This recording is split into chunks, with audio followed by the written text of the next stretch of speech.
Now, first story looks at WWE firing Shane McMahon. Atop in the news today is a rumor that Shane McMahon is now gone from the WWE.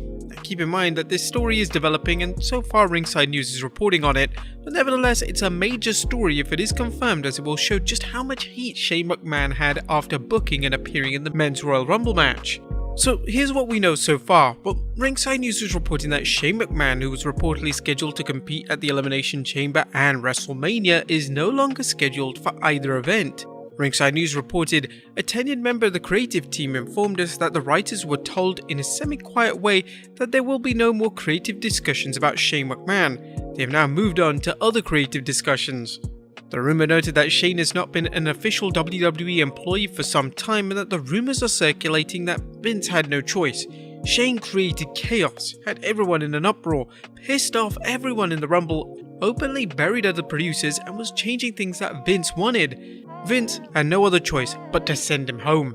Indeed, Ringside News' Steve Carrier tweeted, "There's a lot going on with Shane McMahon. He's now off Raw, Elimination Chamber and WrestleMania." A tenured source within the company told us that Vince McMahon is also quietly using the term "let go" to describe the situation. Shane McMahon has been let go. Are you guys disappointed about this? Let us know in the comments down below. Next up, the shock original plans for Shane McMahon. Now at this point, the reasons for Shane's apparent exit remain sketchy. However, the murmuring surrounding the WWE's plans for Shane may be evidence.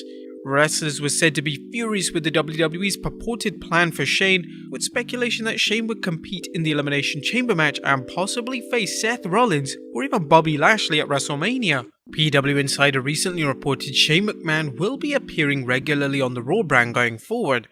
As reported in our Raw recap, Shane did not appear and his absence may have been due to the WWE's decision to change its plans for him, with Shane going from a featured player to a "where are they now" feature. A number of reports came in after the Rumble indicating Shane was going to compete in the WWE over the next few months. Steve Carrier of Ringside News tweeted, "We were told that McMahon is booked for WrestleMania. We were not told what his role is at this time, but he's scheduled for the show." Wrestling Observer's Figure 4 Online reported on 30th January that Shane was booked for the Elimination Chamber and WrestleMania and that he has a match on the books, but it was said to have not been finalized a few days ago, which is evidently why they did no angle with him at the Rumble. One rumor was that Shane's involvement at the Saudi Arabia Super Show would set the stage for a WrestleMania match with Seth Rollins. It's inconceivable that the WWE would want to book this considering how well received Rollins' match with Roman Reigns was. However, with the WWE still focused on Roman vs Brock, a Rollins rematch with Reigns seems to be on the back burner. This isn't the first time the WWE has come under fire for its booking of Shane. You might recall the summer of 2019 when Shane received what fans and some wrestlers saw as a ridiculously strong push, with rumors that McMahon was going to wrestle the then WWE Champion Kofi Kingston, possibly even defeating him and winning the WWE Championship. Next up, the Women's Rumble, a mess. If you thought the Women's Royal Rumble was a mess, you're not alone. Well, Wrestling Inc.'s Mark Middleton is reporting that wrestlers who participated in the Women's Rumble match said it was a mess and the morale was already low. This comes after a rehearsal for the match was held on Friday night.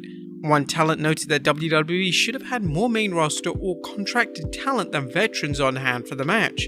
Another talent described the bout as complete chaos. What's interesting is that the Women's Rumble match was better than the men's match, but if the report is true, it's a sign that the entire event was a mess backstage.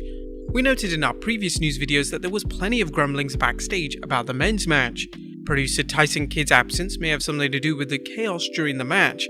Wrestling Inc. reports that the veteran wrestler and former WWE producer Fit Finlay was called in to help produce the match.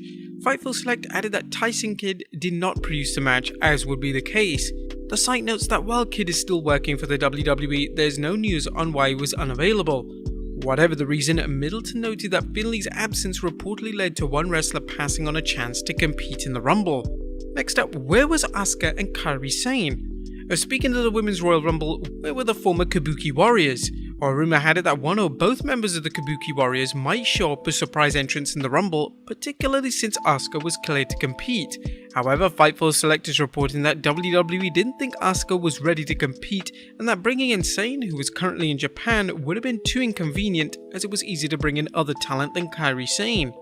The Fightful Select story on Asuka raises questions of just when the Empress of Tomorrow will be back in action. You may recall the news in 2021 that Asuka took time off for dental surgery and also suffered some sort of arm injury. While Asuka fans would likely be happy to see her back, the booking of the women's division is such a mess that perhaps she should wait until the WWE can figure out a strong storyline for her. Next up, Rey Mysterio gives Bad Bunny his mask. The 2022 Royal Rumble featured a number of surprise entrants, including rapper Bad Bunny. Bunny, who competed at WrestleMania 37 to rave reviews, put on a great showing at the Men's Rumble, apparently so much so that Rey Mysterio wanted to give him a token of his appreciation for Bunny's work, and this was his actual mask he wore during the match. The Master of the 619 uploaded a video of himself handing the mask to Bad Bunny. Bad Bunny's respect for the industry and its workers is well known, and Rey giving the rapper his Royal Rumble mask is another sign that Bad Bunny has earned the respect of WWE superstars. Next up, Alexa Bliss getting divorced? That's a question that fans have been asking after a document circulated online that looked like a divorce notice between Alexa Bliss and Ryan Cabrera. Of course, anyone familiar with the couple's public life knows that Bliss and Cabrera, who got engaged in late 2020, haven't even tied the knot yet. Bliss replied, "Definitely not." There's no word on who posted the notice, but it's a reminder of how some people have too much time on their hands. Next up, another WWE superstar headed to AEW. Add veteran wrestler Brian Kendrick to the ever-growing list of former WWE superstars headed to All Elite Wrestling. Kendrick, who's been working in NXT as a producer for the last 2 years, reportedly received his release, although rumor has it he was working without a contract for some time. The 42-year-old veteran is perhaps best known to WWE fans for his championship tag team with Paul London. AEW tweeted the news along with who Kendrick will face on Dynamite. In his AEW debut, Mr. Brian Kendrick will face the toughest of tests tomorrow night on AEW Dynamite Live. He goes one-on-one with former AEW World Champion Jon Moxley. Kendrick showing against Moxley should be a good indicator of how AEW plans on using him. It appears that Kendrick's release did not go unnoticed by WWE superstar Mustafa Ali, who recently requested his release only for the WWE to turn him down, who uploaded a video hinting at his thoughts on the situation. The video is a clip of an interview with comedian Dave Chappelle, where Chappelle argues people use the word crazy to dismiss strong people who are working in a sick environment. And lastly, superstars now free agents. And last but not least, speaking of former WWE superstars headed to AEW, there is a small army of recently released superstars who are now free agents. Ringside News revealed the 10 wrestlers who are now free from their non-compete clause. Karrion Kross, Keith Lee, Mia Yim, Ember Moon, Davey Boy Smith Jr., aka Harry Smith, Oney Lorcan, Gran Metalik, Lindsay Dorado, Eva Marie, and Nia Jax. Now, although some fans and pundits have questioned AEW signing so many former superstars, AEW President Tony Khan continues to sign wrestlers he feels can contribute to his promotion. Names like Karrion Kross, Keith Lee seem like top prospects, while some of the others may be brought in on a per-match deal. We can't imagine his need to ever bring in Eva Marie though. Nia Jax has indicated she's done with pro wrestling, but fans know that the lure of the ring can be difficult for some performers to resist. On the other hand, fans have seen some big names take their time returning to the ring after their WWE releases, as many fans expected Wyndham Rotunda aka Bray Wyatt to show up in AEW or Impact, but he's said to be working on a movie project. Do you think AEW should sign any of them? Let us know in the comments down below, and I'll see you next time with some more wrestling content.